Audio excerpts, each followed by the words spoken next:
Bapak dan Ibu dan saudara-saudari sekalian yang kami cintai dalam Yesus Kristus, memang sebenarnya luar biasa juga founder negara kita, Soekarno ya, Hatta dan mungkin beberapa yang lain, ketika memang dipertanyakan kalau mau membuat negara, apa dasar negara kalian? Waktu itu mau dibuat merdeka, tapi apa dasarnya? Dan itulah luar biasa Soekarno ya, membuat 5 sila itu yang sangat luar biasa hebatnya. Jadi karena itu Indonesia akhirnya menjadi suatu negara yang seperti sekarang lah. Jadi pernah katanya latihan militer bersama Angkatan Laut Amerika dan beberapa negara lain bersama Indonesia. Jadi ketika pas di tengah-tengah laut mereka tenang-tenang di situ, berhenti kapalnya. Jadi para jenderal negara ini, Amerika, Inggris, Prancis, Jepang, Indonesia, berkumpul. Coba kita uji dulu, siapakah tentara kita yang paling berani? Tunjukkan ke siapa yang paling berani. Maka dipanggil marinir Amerika. Dilihat, banyak ikan hiu sekitar kapal itu. Oke, kau berenang kelilingi kapal ini. Dilihatnya ikan hiu, siap. Dia melompat. Dengan segala cara, dia akhirnya selamat. Masuk. Prancis. Siap, jenderal. Dia juga makin banyak ikan hiunya. Jepang pun, siap untuk mati demi negara. Ini Indonesia, berani-berani kali. Dipanggillah tentara Indonesia, marga Sianipar. Melkisedek Sianipar, maju. Mereka tadi sudah mengelilingi kapal ini, tidak takut sedikit pun. Mereka sangat berani. Ikan hiu bisa dialahkannya. Kau tunjukkan bahwa kau harus membela negara Indonesia. Harus kau yang paling berani. Sianipar ini loh, ikan hiu. Datanglah jenderal Indonesia. Silakan, perang. Enak aja kau. Jadi matilah aku nanti gara-gara ikan hiu, tak mau aku, katanya kan. Heran semua. Dan akhirnya sesudah berkumpul jenderal itu, Indonesia yang menang.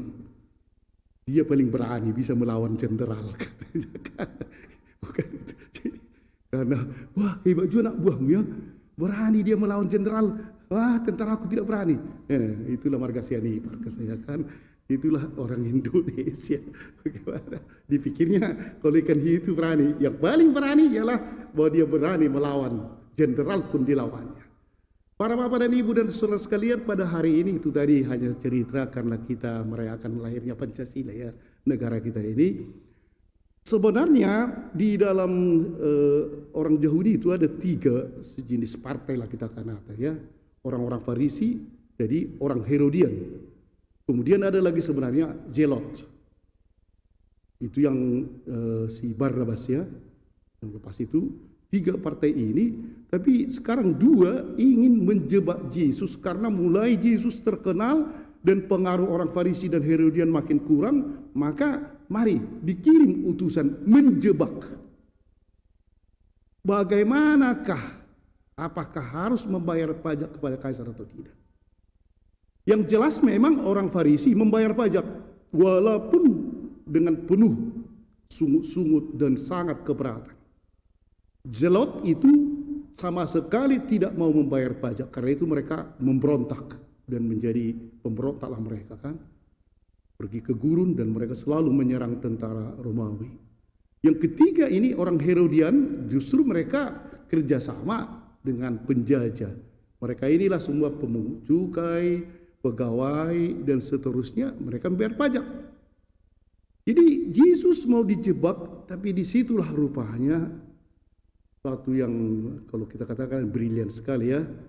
Mana? Tunjukkan dinar.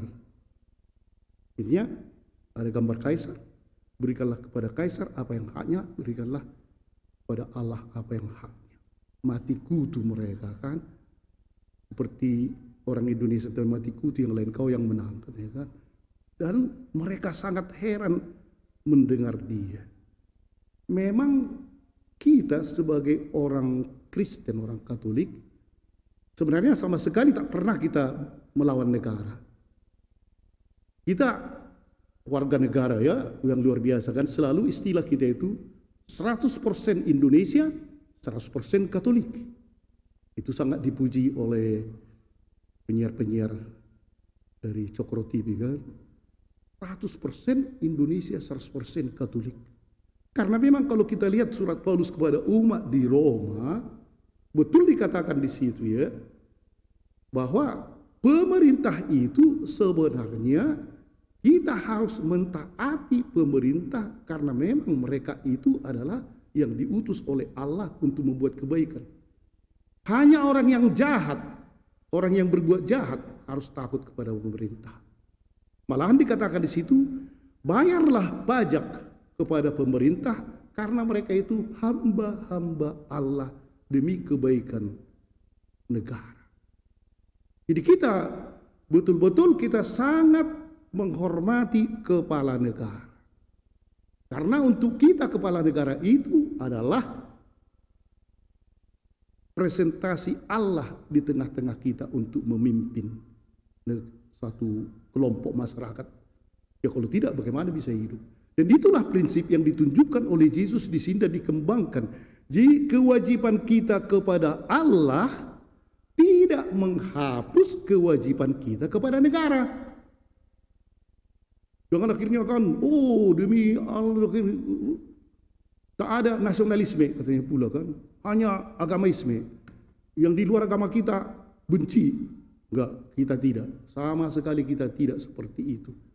Malahan kita tadi dikatakan itu, negara itu, pemerintahan, kepala negara atau semua petugasnya itu adalah hamba Allah yang ditetapkan oleh Allah. Tak ada katanya pemerintah yang tidak ditetapkan oleh Allah. Itu yang tertulis dalam Roma 13 ayat 1 sampai 7. Bapak dan Ibu sekalian, memang bagaimanapun kita menikmati segala fasilitas, apalagi dengan Jokowi sekarang kan, yang dulu itu ke tebing setengah mati, oh sekarang dengan bangganya kita jalan tol, banyak fasilitas yang kita nikmati. Jadi dalam hal ini kita berani menikmati fasilitas, tetapi akhirnya kita tidak mau membayar pajak, lebih baiklah mati, pergi aja ke negara lain itu kan, usir. Disinilah yang dikatakan. Jadi Yesus akhirnya membuat, ketika dia mau dijebak, dan itulah yang menjadi prinsip kita, berikanlah kepada negara apa yang menjadi haknya, kaisar dikatakan, dan berikanlah kepada Allah apa yang menjadi haknya. Tapi bukan bertentangan, bukan berarti demi negara memusuhi Allah, demi Allah memusuhi negara, tidak. Justru ketika kita semakin dekat kepada Allah, itu menyempurnakan kedekatan kita kepada negara kita.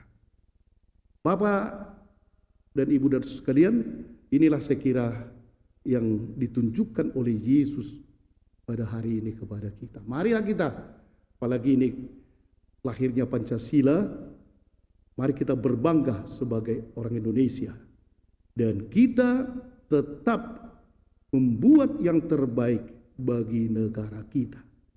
Karena negara inilah yang ditunjuk oleh Allah untuk membimbing dan menyelamatkan bangsanya.